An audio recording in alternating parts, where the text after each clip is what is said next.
Coming up on 20 to 6. Today's a big day for Britain's 3.5 million Muslims. It is Eid al-Fitr, which marks the end of the month of fasting, which constitutes Ramadan.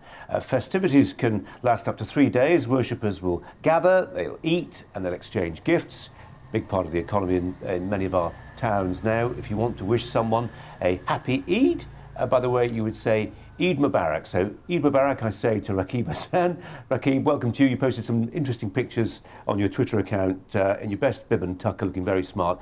A really important day, and actually for a lot of non-Muslims, it's passing them by. And I'm aware of this tension is probably too strong a word, but this obliviousness. It's a big deal.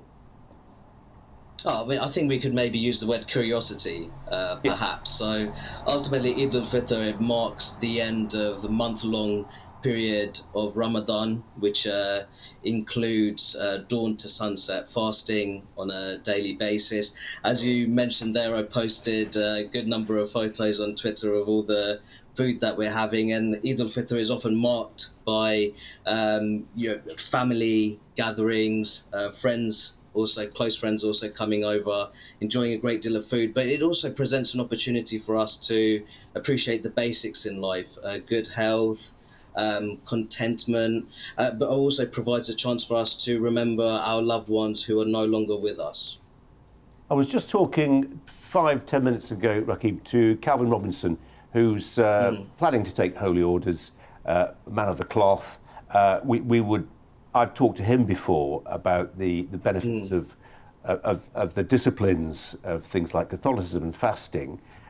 Lots of Muslims still do that in a way that actually a lot of Catholics have lost sight of, that idea of purging, of avoiding the food, abstinence. These are daily disciplines, certainly during Ramadan, for millions of Muslims in this country. No, absolutely. I think that people of different faiths across Britain, they would consider their faith to be a source of self-discipline, resilience and determination. So Ramadan, in that sense, it's much of it is about routine. It is about being disciplined and also appreciating things that you have that many people in the world don't have. I have a very interesting stat for you, Colin, that many people may find quite surprising. The fact that 75% of British Muslims believe that Britain is a good place to live as a Muslim.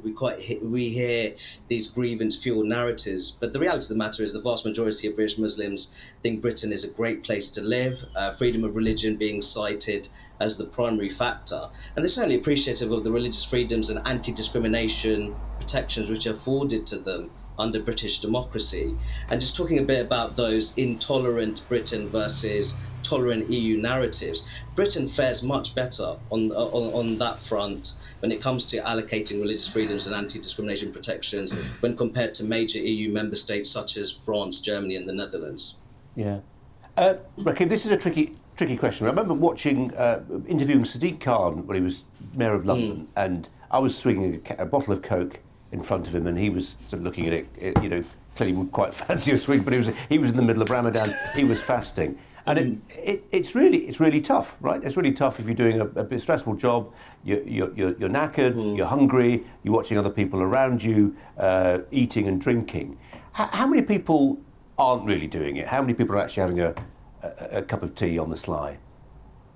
Well, I wouldn't wish to speculate on that, and even if there was to be a survey on that, there may be a degree of social desirability bias.